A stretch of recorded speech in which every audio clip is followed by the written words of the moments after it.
everybody, Christopher Hart here with Transforming Lives Coaching and Consulting. Thank you for joining us on our Lead Strong video series where we look to increase the influence and impact in your leadership journey. Whether you're leading yourself, you're leading a business, or you're leading an organization, we hope that the messages that we speak within these videos speak to all the different environments in which those of us lead in. So thank you for joining me. For those that do not know me, like I said, my name is Christopher Hart. I am a coach and a consultant that specializes in the areas of organizational and leadership development, as well as the psychology of success and peak performance. So thank you for joining me this morning. Judy Edwards, good morning to you too. Thank you for joining. For those that don't know, if you're watching this live or if you're watching this on replay, if you want to participate in this Lead Strong video series, we have plenty of other videos that have preceded this one. If you're on Facebook, check us out in our videos section. Or if you want to go to YouTube, you can like and subscribe there as well. And we've also introduced a new product for our followers. Go to our website, www.transforminglivescoaching.com, and subscribe to it's kind of the newsletter section, but it's not really a newsletter. It's going to be VIP exclusive content. It's going to come out once a week. This is content that I'm going to share with my exclusive followers, as well as my clientele. It will not be posted on Facebook. It will not be posted on YouTube. So if you want to participate in that, go there as well. We're not really here to sell you anything. It's there to just drive more value. And we just want to know who our exclusive followers are. And what we sell you is more value, not trying to take your money from you. So let's get into it today. So we've identified that there's two forces of leadership by which people lead with. The first one is power, and the second one is empower. And the interesting part about these two is once we come to understand them, what you'll see is they both have two completely different styles of leadership, which means they both have different impacts that they'll make on people, the organization, and its future. Okay, so let's take a look at them. The first one, power, right? Like, what is power? Power is defined by a possession of control, right? Like, think about that. We all have come across some leaders who have led by a very power-like mantra of leadership where they're very possessive, they're very controlling, right? These are leaders that are very dictator in nature. They tell you what to do, right? They're very, it's very one-directional, okay? It's very forceful in nature. They're very controlling, right? We know these people, these types of leaders, to be control freaks. Now understand there's two types of control freaks in leadership. One that we seem, when we understand it, one is good, and one I wouldn't say is necessarily bad, but maybe has some work to work on, or a different focus to work on. Control freak by results, which is good, right? As a leader, be a control freak on the results. The second is a control freak on activities. And this is where the more power type leader comes in, where they just come in, they tell you what to do, they look over your shoulder, they don't afford you any freedoms or resources. It's just do as I tell you. It's very dictator to soldier type mentality.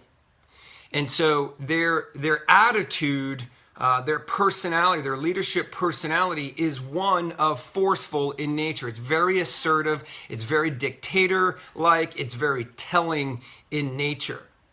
And your only option as the follower is to be someone that listens and becomes, in essence, a yes sir or yes ma'am type subordinate or employee within the organization or business, or even, quite frankly, in your homes as well.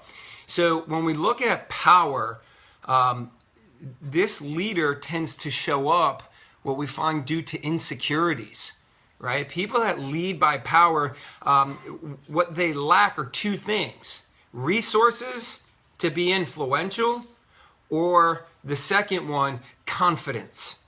And when we talk about lack of confidence, what that looks like is it's a leader that tends to have some sort of insecurities, and they're overcompensating. They have fears, and sometimes those fears have a tendency to be based off of the need to be liked, to be popular, to be accepted. And what happens there is that need and the desire to fulfill that need causes us to take control, right? Like we start having these types of leaders have the mentality that nobody can do it as good as I can. So might as well just tell people how to do it. Okay. And so there's some pros and cons. Too much of anything is no good and too little of something is no good as well. So what we understand about this style, this force of leadership, is there's environments where that style of leadership actually thrives.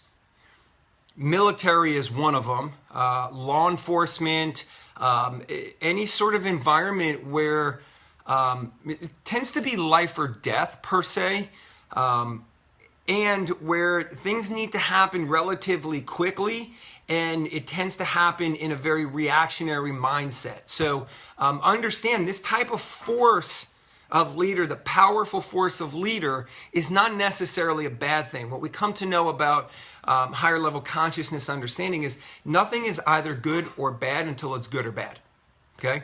And what you'll find when you learn about the second force of leadership is the style of leadership that you take is also subjective and contingent on the people that you lead, the environment that you're leading in. So when you hear this, understand for you may receive it as, oh yeah, I've had a leader that's been very power-like leader, and I don't like that, I don't respond to that, so that's bad. Okay, it's bad for you. But in maybe military, special forces, law enforcement, SWAT teams, like that style of leadership thrives. That environment calls for it. The followers, the elite people, they can respond really well because they understand the nature and appreciate that style of leadership and the value that it brings. Okay? So the second one is what we call empower. Right? So there's power versus empower. And empower we've defined in previous videos to be to give, okay? So this is a gift. To give someone the ability and authority to accomplish something that they desire to accomplish. So it's more of an inspiring, it's conversational. It's a two-way engagement. You're having a conversation with someone, you're offering them resourcefulness, and what you're offering them is authority to take action, right? So if you look at the power is telling someone to do something. There's no resources available there. It's just, here it is, take it, use it, go. Put it into action. Whereas the empower, it's more inspiring, it's more conversational, it tends to take longer. It tends to be more opportunities for growth through non-accomplishment because it's more lead through self-discovery, awareness, and allowing people to go be resourceful to accomplish goals, actions, etc. Now, some people respond very well to this. Right? In this world of business where we talk about talent, right? Like you can't tell talent what to do. Well, talent tends to respond, whatever that looks like for you, however you define talent, talent tends to respond to empower better than they do power. But guess what? If we look at the environment, right? If you look at the military, law enforcement, elite special operation forces, they don't have time for that, right? They don't respond to that. Well, what would you think? In certain maybe situational planning, yes, but in execution results, right? Like if you're an elite special forces team and you're going in a thread the needle type mission, we're not going to sit there over communications and go, guys, well, how do you think we should navigate this situation? No, someone needs to take charge, take control, be forceful, be direct, do this, go. Okay, so understand that the power versus empower, it's neither good nor bad until it's good or bad, right? It's situationally dependent. It's the environment that you're leading in, the type of people that you're leading. Now, you can have an organization where one person responds well to that type of leadership and another person doesn't. So what tends to happen is leaders will forge their way into one particular type of leadership. And it's not necessarily the right way to lead, whether the environment and or the people. So what we come to understand, leaders, is Tony Robbins says this: success, the leader that will be the most successful is the one that can be the most flexible. So leaders, I want you to understand when we talk about these two forces of leadership, the powerful force and the impowerful force of leadership, as a leader, you need to understand that you need to possess flexibility. You need to assess the environment, you need to assess the situation, and you need to assess the people that you're leading to determine and dictate what type of leadership is right for the person, the moment, the goal, and the big picture. Okay, so when we look at them, leaders, look at it like this. If you're parenting, guess what? There's going to come times where you need to be that powerful leader in your family, especially raising kids, right? Where we want to have an open heart, we want to teach them things, we want to offer them gifts and resources to be successful. But sometimes a 3, 4, 5-year-old just doesn't get that, and we just have to be forceful and tell them, like, do this. Right? If a car's coming down the road and your child's running into it, are you going to be the empowering leader or are you going to be the powerful leader? Okay? But if your child's heart is broken, maybe they're a teenager and they're in their stages of dating and they're learning these relationship things, right? Like, are you going to be the empowering leader or are you going to be the powerful leader? As your child starts to transition from, tween to teen to early stages of adult, where we want to teach them how to make decisions that will allow them to be successful. Are you going to be the forceful parent, right? Like parents that are out there that are raising teens, does your teen respond to your forceful, powerful ways of parenting leadership? Or do we want to teach them how to be empowering? Do we lead them empowering in certain environments? And do we lead them in a powerful nature? Because I can promise you this, look at any leadership environment. And there's going to come times that your leadership is going to call for you to be a powerful leader based off of the person that you're leading, the situation, and the end result and outcome that you're looking to accomplish. And there's going to come times where your leadership is going to require you to be empowering. So leaders, here's what I'll challenge you to.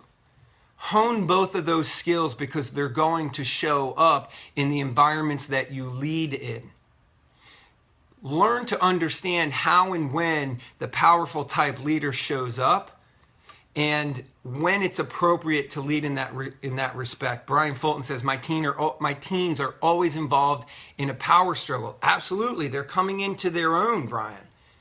And they're reaching that point where, based off of how humanity was developed by God, that they're reaching that point where they're really supposed to stand up for themselves. Now, in our culture today, we still look at teens as, hey, they need parenting and leadership and, just kind of follow my lead because we want to protect them. But look back over history of mankind, teens, especially young boys, that was the time where they stepped up and started to become hunter-gatherers. So yes, there's going to be that natural power struggle because we as parents today seem to think that our teens are still the same kids they were at 8 years old. It's not how biology through humanity is. It just is. That's how it is. So what I'll challenge you leaders to is look at the ways in which it's beneficial to be a power-like leader. And when are the times, Brian, especially with your teens, how can you empower them? What are the times that empowering leadership is the right way to lead your children? And when are the times that power leader to tell them, hey, you have to do this, right? Like, think about it, parents. If your child is hanging out with a group of individuals that is going to take them down the wrong path, that might be a time where you need to tell them what to do, right? Like your initial blink of leadership is tell them, don't hang out with those people. Well, guess what? You tell a teen don't hang out with them, what are they going to do? They're going to want to do it more. So you're going to have to figure out, like, how do I empower them? How do I give them the ability and authority to make the decisions that will ultimately lead them down the right path? The path of righteousness for them as opposed to the path of struggle and wrongdoing. So guys, I hope this video brought value and content to you. I want to give a shout out to someone who I saw joined us this morning. Hopefully he's still on there. David Osborne, who just recently released his book, Wealth Can't Wait. He's already, I think, 2 weeks into it, a New York Times bestseller. He's a great guy. Check out his book on Amazon, Wealth Can't Wait by David Osborne. He also has a co-author who's an amazing individual as well. David, if you're still here, I'd love to hear a quick shout out from you. But guys, check it out. Power versus empower. It's neither right nor wrong until it's right or wrong based off of the outcome, the environment, and the individual or individuals that you're leading. If you want to find out more about this, feel free to hit me up on private messenger. You can email me at chris@transforminglivescoaching.com. Check us out on YouTube, subscribe to our channel, or if you're a Facebook follower, hey, go ahead and subscribe to be notified when we go live, because we do these daily. And if you want our exclusive content, go to our website, www.transforminglivescoaching.com. Sign up for our VIP exclusive video series that will come to your email box every Saturday morning, so you can sit on your couch, do your reading, watch your news, do what you do on Saturday morning, and get a 2-minute snippet of how to be a more powerful and effective leader. So thanks for joining me today. Hope we brought value to not just your business, but your life as well. Remember one thing, God loves you, so do I. Lead strong, have a powerful day, and have an awesome week. Take care.